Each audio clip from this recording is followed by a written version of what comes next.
seeing some duplications. I don't know what that deal is, but they can fix that. And we email Guys, support if we're missing if I folks can, too. and I see some hands up, and I'll get to you. Over here, when you're ready to assign a student to a class, you click on their name, and then once you click on one name, it'll allow you to add. I believe there's a shortcut where you can click on names using the control button, so you can add selections and set. If you click add all, you're going to have a big class. You're going to get them all. So avoid add all. No. I'm done. And you do the same thing to remove. Just go to assignments, and that's how I would add. And then when you're Or you can done, go directly to the resource like I did. I just went to the page that I opened. you click OK. I'm not going to add any to my class because that would just really mess up. And then you click on the lesson, and then this is going to pop out. And what I'm going to do right now, What is the mixture solutions, level resources, Okay. and then I click on student resources. Oh, okay, that's what she's doing right now. let's go back to another button called Resources, so that you can see what that looks. It looks a little bit different, but I want to make sure you don't panic when you get to that. Thank you. So you good now? I think I Okay. This is really a 2-hour training. Okay. Sorry. You know, nobody wants to stay 2 hours. Oh, you got double kids showing up? Well, you can always go back and add more. So you can just have like a shelf class right now and fix it if you do that. I'm using the correct Okay. and everything, but Science, fusion, All right, so U.S. Texas Urban correlation. yeah, the correlation is known when you don't check. Okay, no. Okay, so now I just put on, employee number. I just went into, Okay. so now I go to student resources, right? You can do it. I do it from teacher resources because this is going to open their To the text. student, okay. And I'm glad you're here, that's why I emailed everybody previously, because they're slower. Okay. They do the So go to updates teacher often, resources. but they will add you into that system. Now you click on the link, for And be example, aggressive about it until you get in. And CC me, so I'll know that you were finally able to get in, because I try to learn from this. To see what the deal is. They don't let me mess up. Is it possible? I've never done science. I've done That may be it, but I would think that you could be in the system. I'm sorry, for example, student resources. This is just Think Central's more cumbersome, and because of their file format system. So our tech people pull their hair out working with them, but they're very aggressive until they finally get everybody in. They just need to know. Okay, so sorry that you're having to wait. All right, what I did a moment ago, after I went through my class, selecting students for my class, and I saved it. Anytime you want to get back to your home page, you can click on Think Central, or you can click on Home. But you're going to see a tab up here called Resources. So when you click on that, you get a different window, and this just shows you, this is a different view of that drop down, more or less. But it's no big deal, you just filter it. So I'm going to filter to Science What's that? What do you for grade 3 in English, and I'm going to see an icon for some of those very same things. Now, something we're not going to put in this training today, because that would be another 2 hours, and nobody wants that. But you have Exam View, and that is the test shell. This is a great, great system where you can make your own tests. You can pull a lot of items in. Most textbook companies use Exam View from elementary all the way up through AP Physics. That's a shell for a lot of test programs. So just know there's some tweaking that we can do with that at another time. But right now I'm going to go into teacher resources, and I just want you to know there's more than one way for you to get through to your teacher resources. Check everything. Okay. And this is where I'm going to tell you to think about 2 file cabinets that are sat side by side. And I'm going to ask you to remember that this is a big textbook. It's not quite as teach-driven as STEMscope says. And in the scavenger hunt that I passed out that takes you through a lot of these resources, I just want you to learn what these levels mean. Grade level resources, they're everything that the kids can see for everything. So in the grade level resources, for example, I'm going to click on properties of matter over here. Did you see a change on the right-hand side? When you click on a chapter, this is really like a series of chapters, it's going to filter what you see on the right-hand side. So these are all the resources that go with that unit or that chapter. When I click on grade level resources, there's your TE for this unit, there's your student addition, there's assessments. This is review and practice for those that have some STAR connections, and there's science source. So your kids have this available for everything on the left-hand side. Those are grade level resources. Unit level resources are more specific over here. And so on these unit level resources, look at these digital lessons. Digital lessons can be assigned to your kiddos. They're the So if best. they're at home with a broken leg, like my little niece is right now, or they're not getting it and they need help, you can assign things for them to access at home. And these lessons have virtual labs that come with them, and they're fabulous. They're very strong.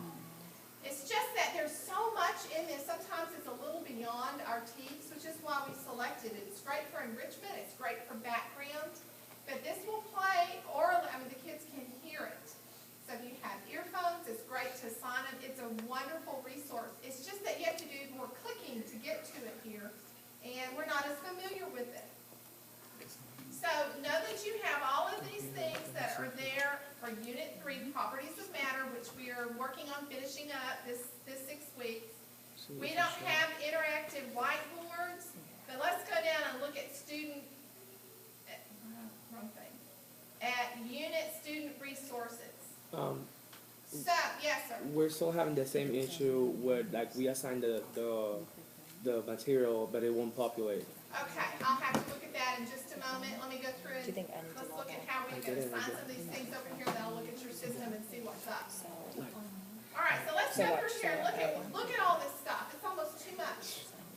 And after time, you'll learn what's really valuable. The student vocabulary cards are good. They're a little different from the picture vocabulary cards in STEM scopes. Here is that flip chart. Anything you pick here is just for matter. And if I scroll down, here are those leveled readers. Blue, green, and red, with green pretty much being in the middle. So this offers you an opportunity for differentiation, doesn't it? Okay, so you can assign, now if I say that I wanted to assign everybody the green, what do? I click here, and I make the assignment, and I didn't set a class up, obviously, but when I do that, that is going to give you the opportunity to make an assignment for a particular class, okay? So here are the places where you can make assignments. If I look at lesson level resources, and it's a little overwhelming at first, and I look at lesson inquiry resources, see that flip chart and the support that goes with it. And under lesson student resources, that's where I can assign something for the students to do. So then it doesn't show up here, Okay? but then even going to. Now, I didn't assign a class to this particular one. Give me just one moment Maybe I have to go to back out of this and go to a PowerPoint that you're going to have access to, So assignments list. so we can click through some of this and we can see what's there. It's just not Remember we were talking But about maybe I pop-ups? have to. This is what I'm going to send you. Some class. I did that too. All right, let's go to making assignments to students. There are 3 ways that you can assign. What we're doing right now is called the Think Central Gateway. It's where your resources are. That's what you're going to So see I here. have to put in the exact, I have to maybe, Oh, let me make that bigger, sorry. it's like if I change this to the day before. In here, there's a little video that we can click on that's going to show you So now How it's to started, so I make wonder what date. an assignment, but you can click on later, but I'm going to show you here with the PowerPoint. When you locate a resource or an activity you want to assign to a student, I picked here a level reader, click on it in two places. The little A button at the top and the darker one at the bottom. Do you see that? That's how you make an assignment from a resource that you find. As soon as you do that, because you should have your class set up, then there's another tab that opens up on the left, and it's entered on the Add Assignment page. That's typically going to be at the top of your screen over on the left a little bit, and that's going to allow you, if your pop-ups are enabled, that's going to allow you to go in and do the very same thing that you did in STEMscopes. You're going to assign it to one student, or you're going to assign it to all students, and then you're going to set the date range. Think Central will set it automatically for 7 days unless you tell it otherwise. I think that's a little long, but I like having an automatic assignment that I don't have to worry about. Okay? When you want to schedule an assignment, that's a little different process. That's just for you, the teacher. And the only reason I have this in here is that if you click S, that doesn't assign it to the kids. That only assigns it to your planner if you decide to do that. So when you want to make an assignment to a student, you don't schedule it. What do you do? Assignment. You click the assignment. The A. It may be, if it's not popping up, what you have to do is go up to that tab and make sure that you, I think you did that though. We went to the date and we fixed the date. You fixed the date, okay. Yeah, so you have to, I guess you might have to have a system of keeping track of the dates that you've assigned things, but once we did that, it popped up. Okay. So any place where you have, this just goes through all the other ways that you're going to make that. There are some clips in here with video and audio that will tell you how to do assignments in different ways based on what you want to do. Now let's take a look at what the kids see. Because when the kids open up their screen, they're going to see what you see up there on the left, things to do. They're going to see the My Library that has Science Source and their student book in it. And then they're going to see a My Score, which is showing them how they scored on particular assignments. So when their screen opens up, it doesn't quite look like your home page, but they have set things to do is what they basically need to know. And if you want to assign them something to read through Science Source, then they're going to find it in their library. Now, you don't assign reading pages in Science Source. You'd have to set that up like you would any other station, okay? So that is in the PowerPoint that I'm sending you because it's hard for you to know right now what your kids are going to see. All right, so, wow, this is about a 2.5-hour training, but we've got a good start here. What you need to do right now, I think, is to go through and take a look at the classes that you have in either one. I picked out the one I was least comfortable with, and practice making an assignment. I would suggest, if you don't know what to assign, go to your first Force in Motion unit, go to the unit student resources, and scroll down until you find one of those level readers and assign that one. Or assign them all. You can always tell the kiddo which one to read if you're not sure. So that you can, and when you do that, when you make that assignment, you're going to click A twice. Once next to the name of the resource, and then you have to click the dark blue A at the bottom. Then you're going to have to set the date range by looking for that little tab up there that's supposed to open up. If you're like me and you have a whole bunch of stuff open across the top, it's easy to miss that page. So you'll want to think about that. Look for it, okay? And in the last 1.5 minutes that we have, I knew this would happen, but that's why we have this. Where you are at now, it's really a pretty good place. This takes you through figuring out what the resources are that you have to assign. I can tell you from the SWAG trainings that people haven't really looked at explain and elaborate like they need to. Because there's really cool stuff in there that makes your life easier as a teacher now that you can assign. Anything that you remember seeing last year that was a PDF can be done online. If STEMscopes had a book, it would be called STEMscopespedia. It actually comes because I had it last year in my other district. And when you look at that, and that is an option to buy it, but we bought the Think Central big books. If you look for a particular scope, whatever you're on, which is a TEAS, and you assign that STEMscopespedia, they can read online and there's a part that they answer, or you can print it. And I know some people that like to make their copies 2 on 1 page so it'll fit in those notebooks. So I'm going to tell you, look through there. Those content connection videos are good. You can project them, or you can assign them. STEMscopespedia is great. If you don't want to print off the picture vocabulary, your kids can go through and read it like a slideshow. Under Elaborate, there are those math connections that are good by Joe. Those are really good. They did rework those this summer. I'm proud of them, and they're level. There's also the different reading passages, read and response, ABC, 3 levels, just like the leveled reader. You've got tons of stuff that you can use. Some grade levels have an interactive assessment. That's really good. And you also have an interactive investigation. So you need to learn what your resources are and look for them. They can all be assigned. The only thing that I've seen that can't be assigned are some of the things like on the very last tab, just like enrichment or engineering. Web surfing is a great station activity too. That's under Elaborate. I didn't give it the respect that it deserved last year. It wasn't very good last year. This year it's better. They went in and they upped the ante, and those basically kids go to outside websites. They do a reading, they do an interactive activity, and then they answer questions so you have built-in accountability. So I'm going to stay in here for at least a good 15 or 20 more minutes before I go back to the ad building. So I would suggest that you practice assigning some of these things. Make sure that you have this. And there are some Post-it pads on the table. Those are going to be really important. What I'd like for you to do before you leave is to do a 3, 2, 1. And I'm going to use this for the next training. Let me find my slide here.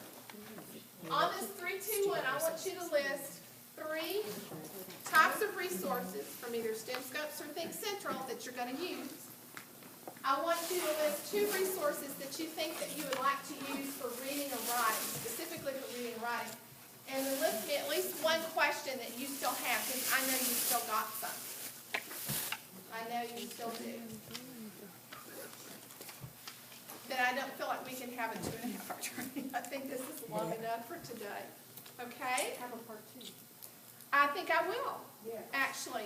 I'm also going to have some interactive notebooking trainings, and I think I'm going to split them K2, 3, 5. How do you feel about that? I think that would be good. I think we need to have a split K2, 3, 5. If you would please leave this for me, I need to figure out some other things to incorporate. It's hard to do 2 resources at the one time, but I think we need a kickstart on it. Because once you get those classes set up, then the rest of it, that clicking comes a lot easier and a lot more fruitful. It's okay. It's okay. Just make sure everybody's signed in. It's over there on the side counter, the library counter. Just make sure you did so you can get your credit. All right. And just list a few resources you're going to use, but leave me with some questions that you still have. Be on the lookout in your email. I'm going to send you the links to these PowerPoints, these tutorials that will help you. And remember, you can click on some of the videos, and the online videos that these textbook companies have just show you how to do some of this. And they're very helpful. I appreciate that they didn't make them 20-minute videos either. They're short. Thank you.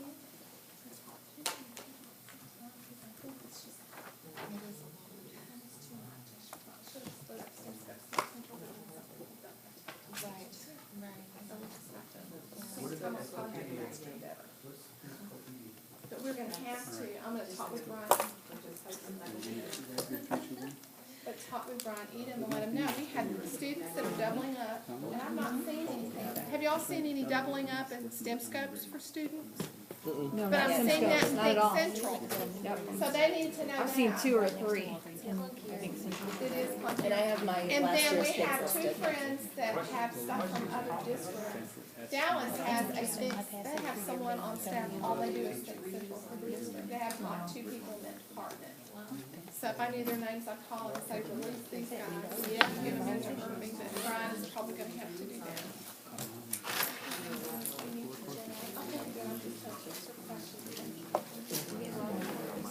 Hand this in.